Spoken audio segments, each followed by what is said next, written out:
We live in a culture obsessed with techniques, hacks, and how-tos. But the truth is, what hits a woman deep isn't found in a magazine listicle or a viral video. It's not just physical, it's emotional. And when those two connect, when body and heart move in rhythm, something sacred happens. Let me be clear, this is not a list of tricks. It's a roadmap for presence. These 10 styles aren't about doing sex right. They're about being someone who shows up fully, because the deepest parts of a woman are not unlocked by pressure, speed, or bravado. They open in response to safety, to trust, to attention. And if you want to reach her deeply, emotionally and physically, you need to know the language of depth. Let's begin. Connection before technique is not just a romantic ideal, it's a fundamental truth about intimacy that too many people overlook. We've become so fixated on doing things right that we forget why we're doing them in the first place. Especially when it comes to sex, the emphasis is often on technique, duration, positions, and performance. But none of that matters if the emotional bridge between two people is weak or non-existent. Connection is the foundation. Technique is only decoration. And if the foundation isn't solid, the decoration collapses under the weight of unmet needs. When someone feels deeply connected to their partner, their nervous system relaxes. Safety is felt, not negotiated. The body opens up, not because it's been touched the right way, but because it's been treated the right way. Trust transforms everything. A simple touch becomes electric. A slow breath becomes shared rhythm. Even silence turns into something intimate rather than awkward. That's the power of connection. It turns the ordinary into something deeply felt. You can learn all the sexual techniques in the world, but if your partner feels emotionally distant from you, they won't land the way you think. You might go through all the motions, follow every guidebook, and still feel like something is missing.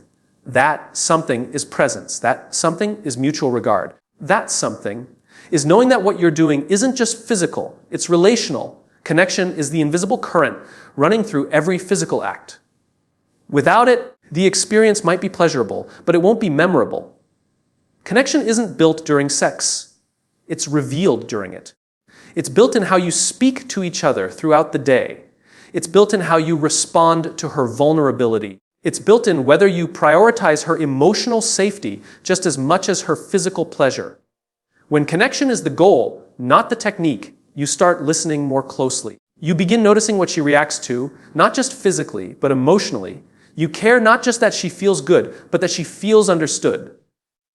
That shift alone changes everything. The irony is that people chase better sex lives by working on their moves, when what they really need is to work on their presence.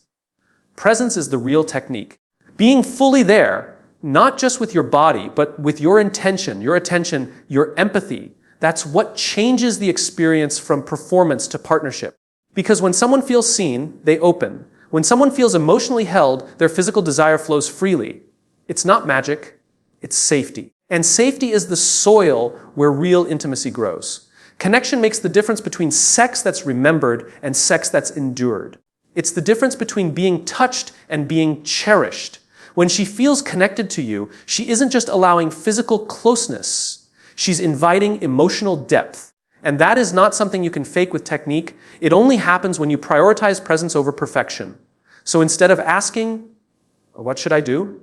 Ask, how can I make her feel safe, known, and chosen right now? That question leads you to better answers than any technique ever could. Because if you want to go deep with her physically, you must first meet her deeply emotionally. Connection doesn't replace technique. It makes it matter. In the end, the most powerful thing you can bring to any intimate moment is not your knowledge, it's your heart.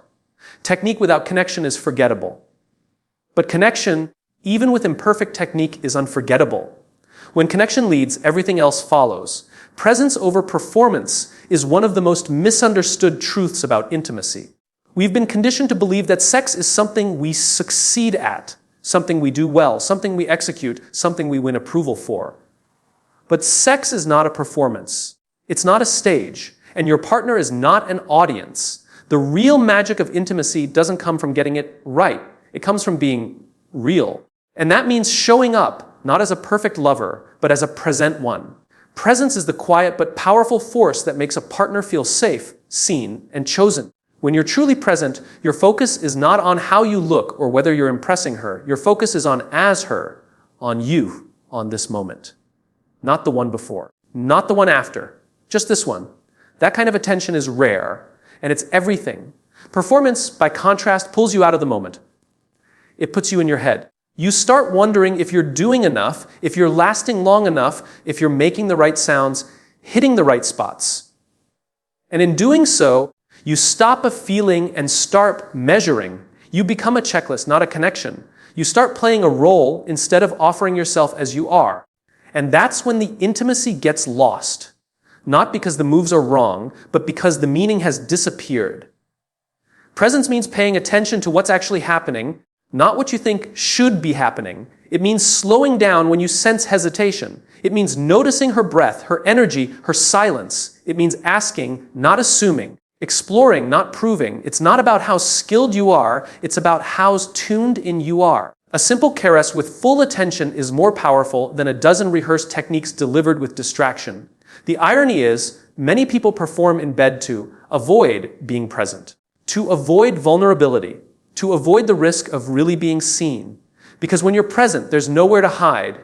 You're not protected by routine or reputation. You're just there, exposed, flawed, real. But that's exactly what intimacy asks of us, to risk being seen so the other person can feel safe being seen too. Women often say they want someone who makes them feel. That doesn't mean someone who knows all the moves. It means someone who shows up emotionally. Someone who isn't distracted, isn't somewhere else in their mind, isn't consumed by how they're being perceived. They want someone who's willing to be with them, not just touch them, because presence communicates something deeper than attraction. It communicates devotion. And devotion is powerful. It makes the other person feel chosen, not just as a body, but as a being. That kind of attention is felt on a soul level. It doesn't just arouse. It anchors. It creates the kind of emotional safety that leads to true surrender.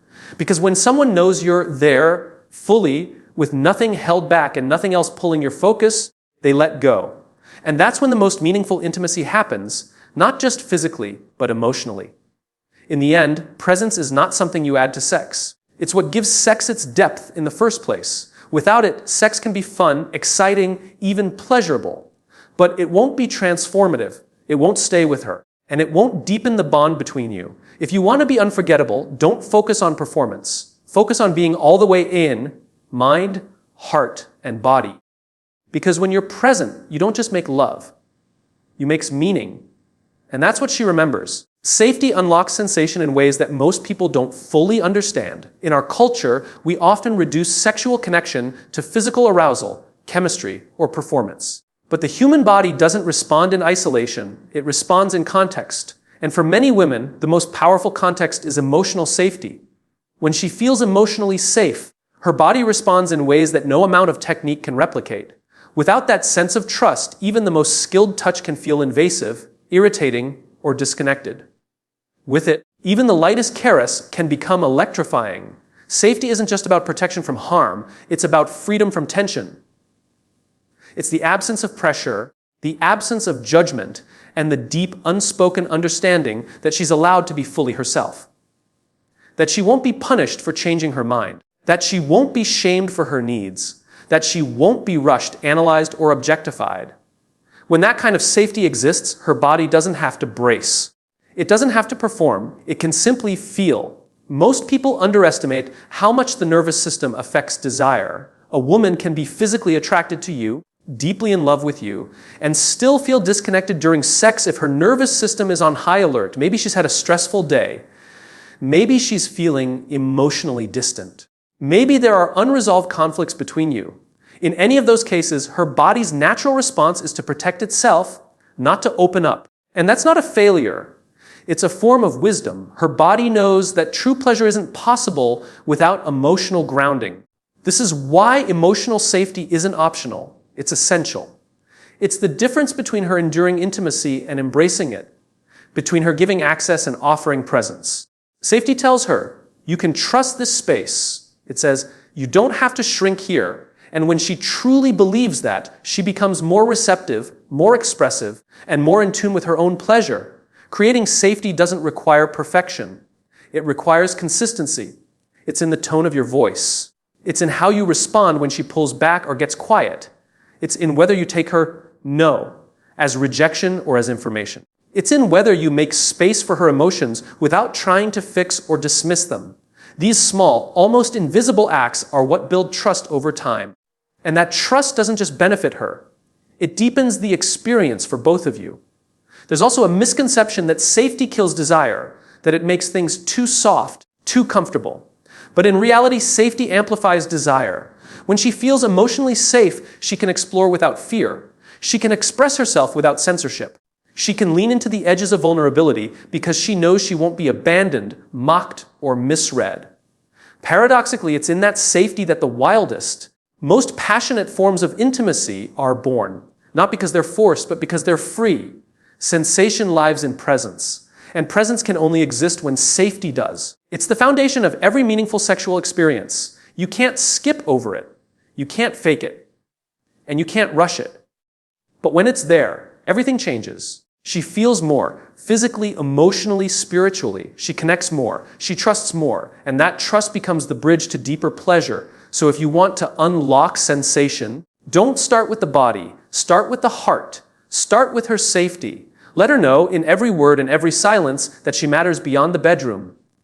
Let her feel, not just told, that she's safe in your presence. Because once safety is felt, everything else flows: desire, arousal, expression, surrender. Sensation doesn't begin with touch. It begins with trust. Curiosity beats assumption every single time, especially in intimacy. One of the quietest killers of connection is the belief that you already know everything there is to know about your partner. You've learned what they like. You've figured out what works. You've got a routine that gets the job done. But routine without curiosity turns intimacy into repetition. And repetition without curiosity becomes entitlement. Over time, assumption creates a false sense of mastery, and that's when emotional and physical distance begins to grow. Intimacy isn't something you master once and carry with you forever. It's a living, breathing interaction between two ever-changing people. What turned her on a year ago may not be what she craves today. What made her feel safe last month may not soothe her in this moment. Her body, her emotions, her rhythms, these things evolve. And so must your awareness. The moment you stop being curious is the moment you start disconnecting, even if everything looks fine on the surface. Curiosity means approaching your partner with the mindset of, teach me. It's the willingness to ask rather than assume, to explore rather than conclude. And this doesn't just apply to sexual technique. It applies to her mood, her signals, her silence, her hesitation, her enthusiasm. It's noticing subtle shifts and asking gently, what's going on under the surface? That question alone, spoken or unspoken, can rebuild trust faster than any grand romantic gesture. When you're curious, you're listening, not just to words, but to tone, to pace, to breathing, to the way she pulls you closer or pulls away. You're not rushing toward a goal, you're tuning into her experience. And that tuning in tells her, you matter. Not just what you give me, but who you are, moment by moment. That kind of attention builds emotional safety, and emotional safety deepens physical pleasure. Assumption, on the other hand, puts your partner in a box. It says, I already know you. When in reality, none of us are finished being known. Assumption breeds laziness. It leads to thinking you don't need to ask if she likes something anymore. It leads to ignoring small signs that something's changed. And over time, those small missed signals add up to big ruptures in closeness. Curiosity, by contrast, keeps intimacy alive because it invites rediscovery. It honors the idea that there is always more to learn about someone you love. There's also a deeper truth here. Curiosity is a form of humility. It's saying, I don't have you figured out, and that's not a problem. It's a privilege. It means approaching every kiss, every touch, every conversation as if it's the first time, because in a way it is. You've never been this version of yourselves before. Today is new. Tonight is new. This moment is new. And when you treat it that way, your partner feels seen again, not just remembered from the past, but recognized in the present. Curiosity creates space for your partner to change. And that's a gift. Because people don't stop evolving once they enter a relationship. They keep becoming. What worked yesterday might feel wrong today, and what scared her before might now excite her. But she won't share any of that if she feels like your mind is already made up. Curiosity tells her, you're allowed to change. I'm not here to trap you in a version of yourself. I'm here to grow with you. So stop thinking you need to know everything. Instead, fall in love with asking again. What do you need today? What feels good now? What do you wish I noticed more? Let those questions shape the space between you. Because when you replace assumption with curiosity, you stop trying to own your partner and start choosing to discover them again and again. And that's when intimacy becomes limitless. Intensity is not always loud. It's one of the most misunderstood truths in intimacy, and yet one of the most profound. We've been conditioned to associate passion with noise, movement, and spectacle. Fast breathing, dramatic gestures, heightened arousal, wild energy. But true intensity doesn't always show up like that. Sometimes it's in the stillness. Sometimes it's in the slow, deliberate moments. Sometimes it's in a quiet gaze that lingers a second too long, in a breath shared between heartbeats, in the simple act of staying close without needing to do anything more. Intensity is not about volume, it's about a presence. And presence can be powerful in silence. It can be overwhelming in its softness. The most emotionally resonant moments are often the ones where nothing is being performed. They're the moments when masks fall off, when armor drops, when someone feels safe enough to stop pretending. In that stillness, something deeper happens, something that doesn't need to be named or explained. It's just felt, fully, unmistakably. A common mistake in relationships, especially sexual ones, is the belief that the more physical or dramatic the act, the more meaningful it must be. But intensity isn't measured by activity. It's measured by attention. You can be doing everything right on the surface and still miss the mark if your mind is elsewhere. You can also be barely moving, barely speaking, and create a moment so intimate it feels like time has stopped. That's the paradox. When you stop trying to make it intense, you make space for real intensity to emerge. Softness is often mistaken for weakness, but in truth, softness is a sign of confidence. It takes trust to go slow. It takes security to pause, to hold, to breathe. The lovers who are unafraid of stillness are the ones who understand depth. They don't need to chase excitement or simulate passion. They are comfortable enough in their connection to let it unfold naturally, moment by moment, heartbeat by heartbeat. Intensity can live in a whisper, in the way a hand rests on a back without moving. In the quiet affirmation, I'm here, said not through words, but through stillness. These moments aren't always cinematic. They're not loud. They don't perform well on a screen.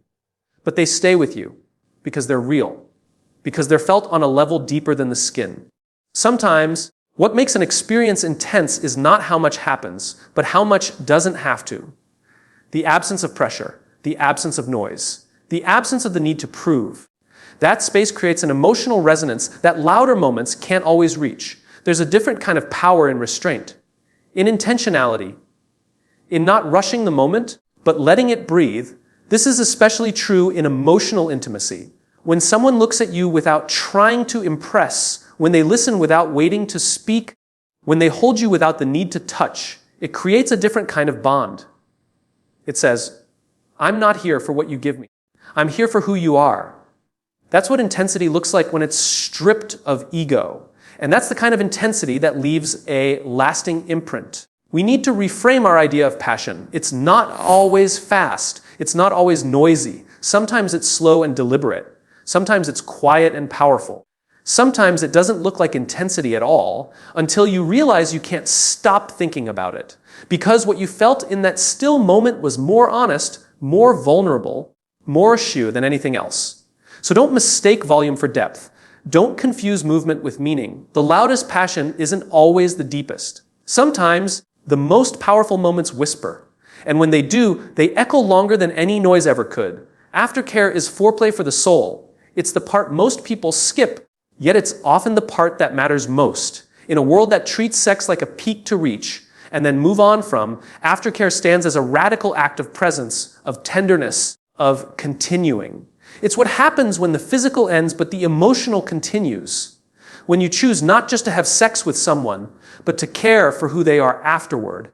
Because no matter how connected or passionate the moment was, how you treat your partners after speaks louder than anything you did during. Aftercare is not optional for deep intimacy.